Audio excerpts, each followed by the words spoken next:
आखिरकार बंद कमरे के पीछे क्या है रहस्य? आखिरकार रानव की अब क्या स्ट्रैटेजी होगी? आखिरकार यामिनी और उनका हस्बैंड यानी कि चेतन हंसराज का किरदार किस रहस्य को छुपा रहा है जो कि राक्षसों की जाति पर भारी पड़ेगा? यामिनी ऐसा क्यों कर रही है? अपने ही भाइयों को क्यों मरवा डाला यामिनी ने? बहुत सारे सवाल हैं और बहुत सारे सवालों को और भी ज्यादा इंटरेस्टिंग बनाता है बेकाबू। बेकाबू की सबसे अच्छी बात मुझे क्या लग रही है वो इस वीडियो में बताऊंगा। साथ ही साथ कहां मेकर्स अगर इतनी सी गलती कर देंगे तो ये शो वो पूरा बर्बाद कर सकते हैं, वो भी आपको बताऊंगा। तो चलिए दोस्तों, शालीन भानोट, एशा और साथ ही साथ तमाम बेहतरीन कलाकारों के बीच में जो शुरुआत हुई है बेकाबू की और एपिसोड 3 की रिव्यू करते हैं। नमस्कार, स्वागत है आपका चैनल टेली खजाना में। मैं हूं आपका यारों का यार होस्ट राहुल भोज। चैनल को फटाफट सब्सक्राइब कर लें। आप लोगों ने अगर मुझे इंस्टाग्राम पर अभी तक फॉलो नहीं किया है, राहुल भोज 1515 बातचीत करेंगे। दोस्तों, अब शालीन भानोट फुल पावर मैन, मतलब मैं तो दिल से यही कहना चाहूंगा। शालीन भानोट को बिग बॉस में पसंद किया गया। शालीन भानोट को एक्टिंग को लेकर जो उनके अंदर जुनूनियत है, जो पागलपन है, वो आज के सारे लास्ट के 15 मिनट आपको देखने को मिला होगा।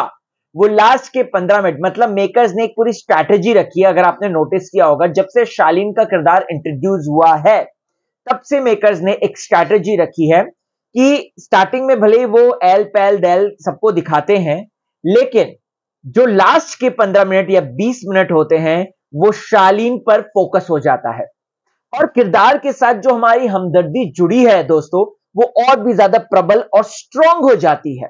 जिस हिसाब से शालीन को मुक्के पड़ रहे हैं, जिस हिसाब से उसको जबरदस्ती मोनिका के सामने झुकाया जा रहा है, उसकी सैंडल्स के सामने मत्था टिकाया जा रहा है, दिल कांप उठा मेरा। Honestly speaking, hats off to Shaleen Bhanot, जिस तरीके से उन्होंने इस पूरे किरदार को पोर्ट्रे किया है। हम देखते हैं कि उत्तराखंड के जंगलों में है राक्षस और यहां पर इस छोटे से टाउन में रायचंद परिवार रहता है जो कि राक्षसों से भरा हुआ है। और यहां पे इनका जो सबसे बड़ा बेटा है, जो एक्चुअल में उस पूरी प्रॉपर्टी का मालिकाना हक रखता है, वो है रानव। रानव को पता नहीं है कि उसके अंदर की क्या शक्तियां हैं। वो एक कमजोर है, टिमिड व्यक्ति है।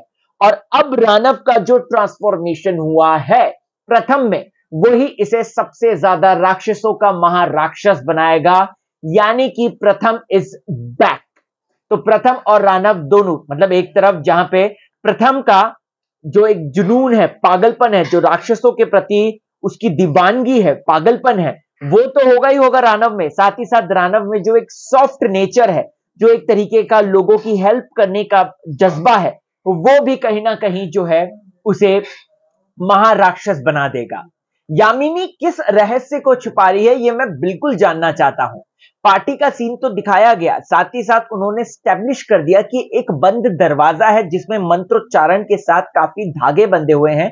और साथ ही साथ मुझे उन धागों को देखकर एक्चुअल में ना भूल भुलैया के धागों की याद आ गई, क्योंकि अगर आप लोगों ने लेटेस्ट जो भूल भुलैया 2 आई है वो देखिए, उसमें भी इतने सारे धागे बंधे रहते हैं और उसके पीछे मंजुलिका दफन रहती है।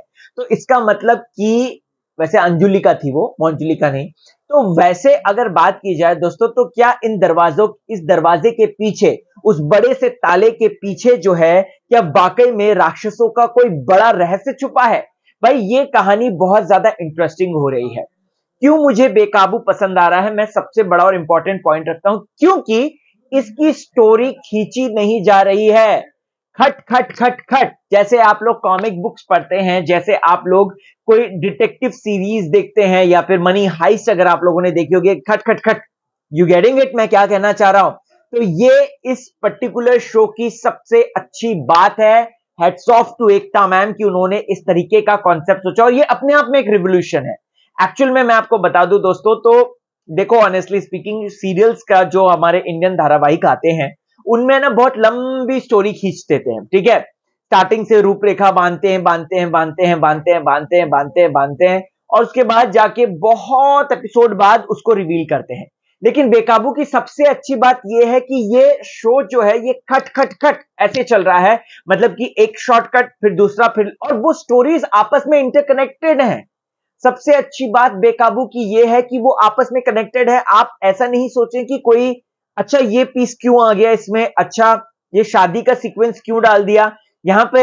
बेला की शादी जो हो रही है, ईशा सिंह के किरदार की जो शादी हो रही है, उसके पीछे भी एक रहस्य है दोस्तों, उसके पीछे भी एक बड़ी बात होने वाली है। और मुझे अंदर से लग रहा है, पता नहीं क्यों, क्योंकि वो जो लड़का है वो अच्छाई का प्रतीक लग रहा है, यानी कि हो सकता है कि वो परीलोक से बिलोंग करता हो।